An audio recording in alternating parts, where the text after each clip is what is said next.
I want you to hear what it means to be who you are. It means the situation that you were born in was perfect for you, no matter what you see outside of you. Now, a lot of people will always just say, well, you don't know what people are going through, but you also don't know where people have come from. There are different incarnations when you start to look at the infinite cycle of who you are as a spirit. If you are an ancient soul, you will have had certain experiences that others have never even thought or dreamed of experiencing. They will not be able to relate in any way, shape, or form. So when they are born with certain limitations and they want to bawl and cry like, oh, well, you got it better than me. How do you know that that soul has not gone through that many, many, many times and has already mastered it? You're going to make someone else feel bad because of what they've already gone through and what they've mastered.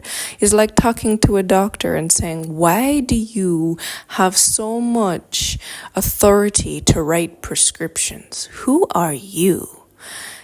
This is basically how you sound to wealthy people. It's like, we've done the work, we understand who we are, and we really have no time or business for you. So when somebody of wealth ignores your bickering and complaining and you're trying to drag them through the dirt for how great they are, they literally look at you like, wow, okay, well, congratulations for being you, but I have no interest in you, and it makes you want to separate more from those types of people.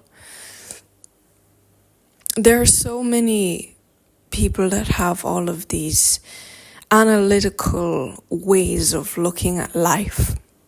You know, somebody had a better start than another person. I want to tell you this. The more that you have in this life, energetically, physically, the more you have to lose. You will actually be able to go to some very wealthy cities, and you will find some of the people that are unable to pick themselves up off of the homeless streets are the ones who ran CEO type positions of multi-billion-dollar companies. They had houses, they had cars, they had everything. And when they lost everything, they did not know how to have the strength within inside of them to come out of homelessness. They're highly skilled people. They are completely valuable to society.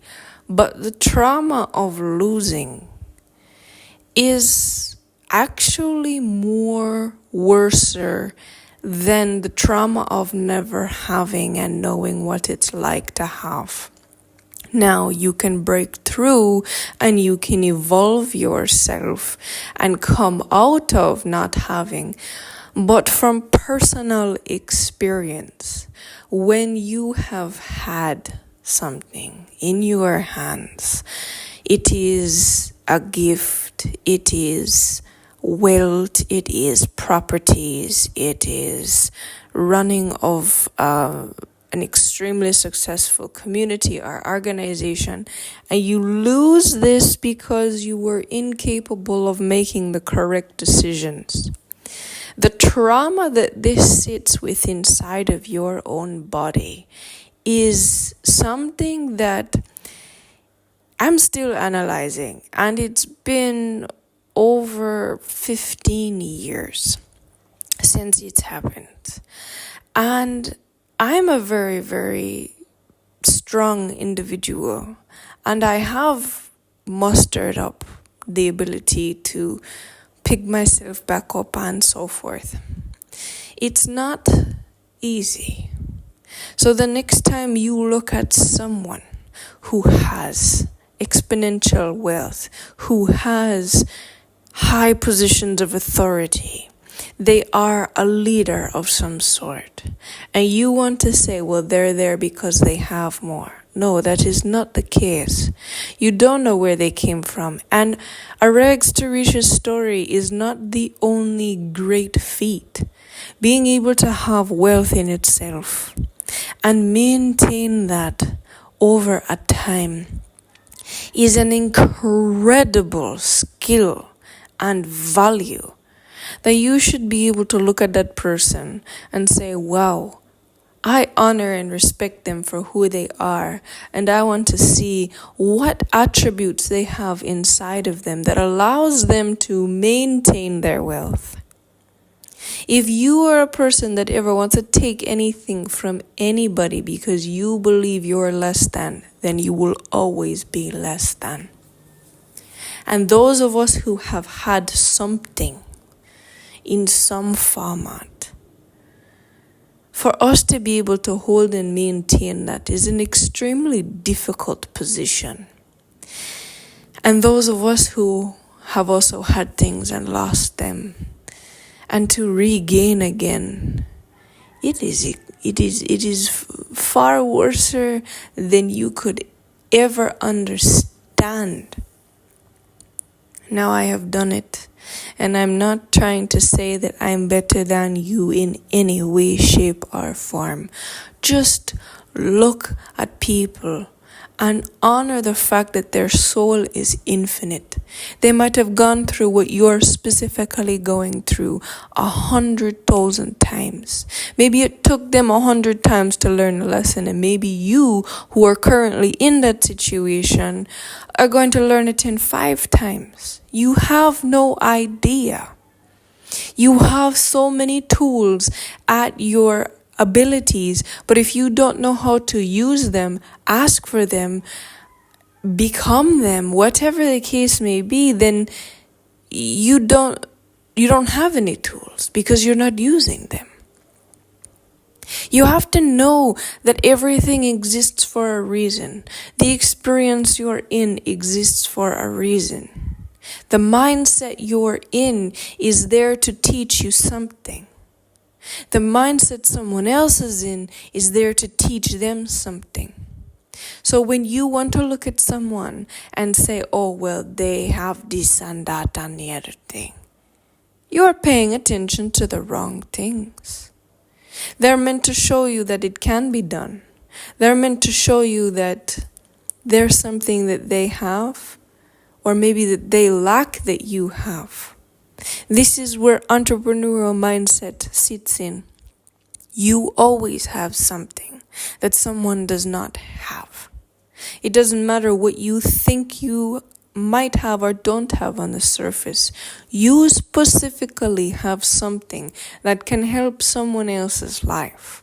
Whether it's you know how to love and no one else knows how to love, or they don't know how to love, or you know how to cook this specific thing and nobody else is as good as you because of how you prepare it. There is a way and an industry for each and every individual. And if you are going to look at yourself like you do not have something, then this means that you in yourself are exactly as you think, and you will never go anywhere. So I ask you, are you going to be tempted to make yourself into a box because of what you see with your eyes that others have? Are you going to sit there and judge them and try and make them less than you so you can feel better about yourself? That will never work, and I can promise you that. The only thing that you can ever do is not be tempted by the wealth of others. Be tempted by the situation that you believe others are in. Not to be tempted by the fact that you want to feel sorry for yourself, wherever you are. If you have 16 companies that you're dealing with and you're jealous of the person who has nothing and goes and parties, or if it's vice versa, the person who has barely anything and is jealous of the person who has all of the mansions and has all the cars and has all the responsibilities. Why, and what is the purpose of you looking at someone else like they have more than you? There is a situation and a reason that you are thinking the things you're thinking, that you're feeling the things that you're feeling, that you're going through the things that you're going through. It is your soul specific purpose. You can be tempted by poverty as much as you can be tempted by wealth. They are all temptations. Most people think that it is only wealth that tempts people. It is only sexual acts that tempt people. No. For you not to enter the game is a temptation in itself. Everything is a temptation, and everything is an ability for you to grow. Where are you thinking? What are you in? How do you express yourself? Do you express yourself based upon the lights that surround you? Or are you expressing yourself based upon the beauty that is within you? That beauty might be very dark. That beauty might be a color that nobody else in your mind sees is beautiful. So, be you anyways. Because why? Are you going to live for the temptations that your eyes can see? Or are you going to live for the soul that is within inside of you? Are you going to live within harmony within inside of yourself? Are you going to avoid confrontation because it might be painful?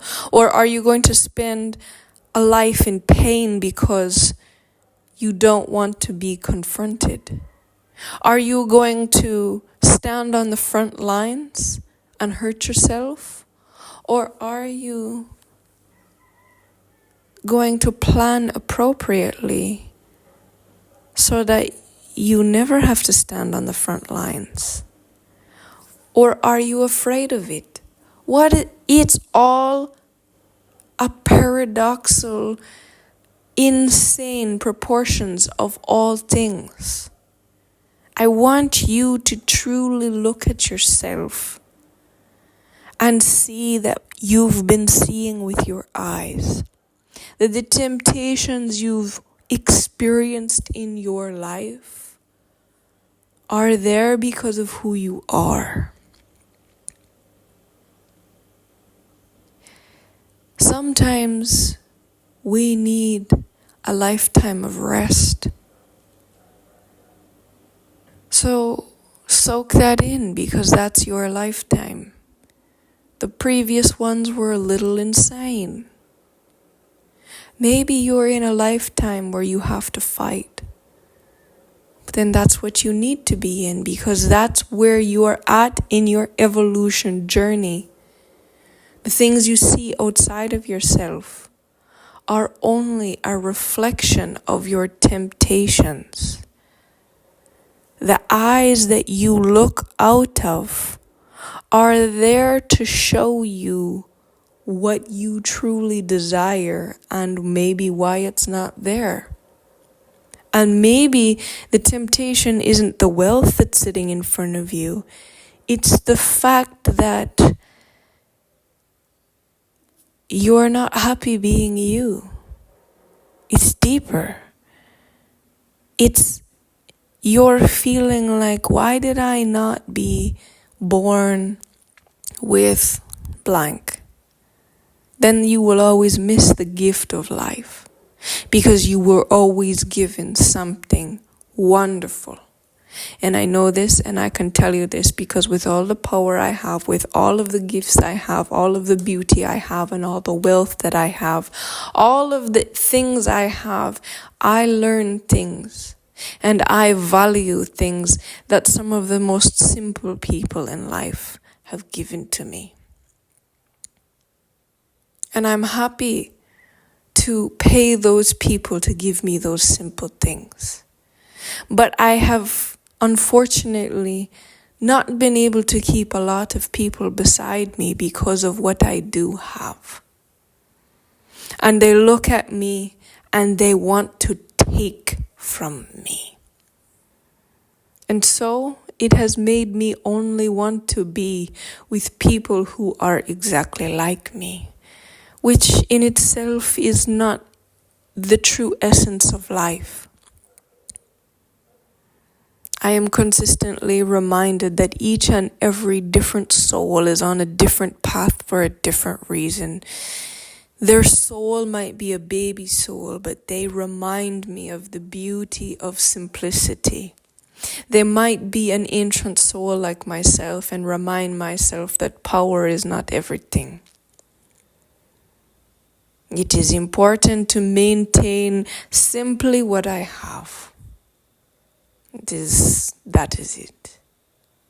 Life is an experience, and when you get into experiencing what you're specifically meant to experience, what you're specifically meant to maintain and grow something, we're all meant to grow something.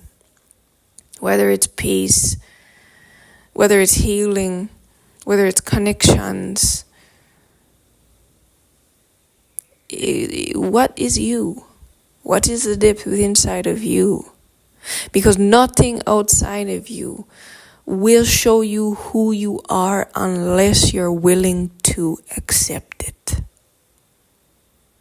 You will fight it day and night unless you're willing to accept who you are, why you are here, and what is the purpose of you having what you have, or what is the purpose of you not having what you feel like maybe you should have. There's a reason for all of it. Sit where you are. It is a gift. It is a gift to be every part of what you are and every part of what you are not. If you are a man, it is because you are meant to be a man. You are meant to have the restrictions that a man has. If you are a woman, then you are meant to be a woman. You are meant to have the restrictions that a woman has. You are meant to have the giftings that a woman has. And if you're a man, it's the giftings that a man has. It's about learning how to work with what you are and what you've manifested yourself into. Being expressive is something that is so valuable because you can finally learn what you truly like and what you truly are. Expressing yourself is a beautiful gift in itself. Honor yourself for where you are and what you're going through. It's all meant to give you the lessons and the abilities that you need. You do not need to be putting so much pressure on the fact that you are more of or you are less than. It is exactly where you're meant to be.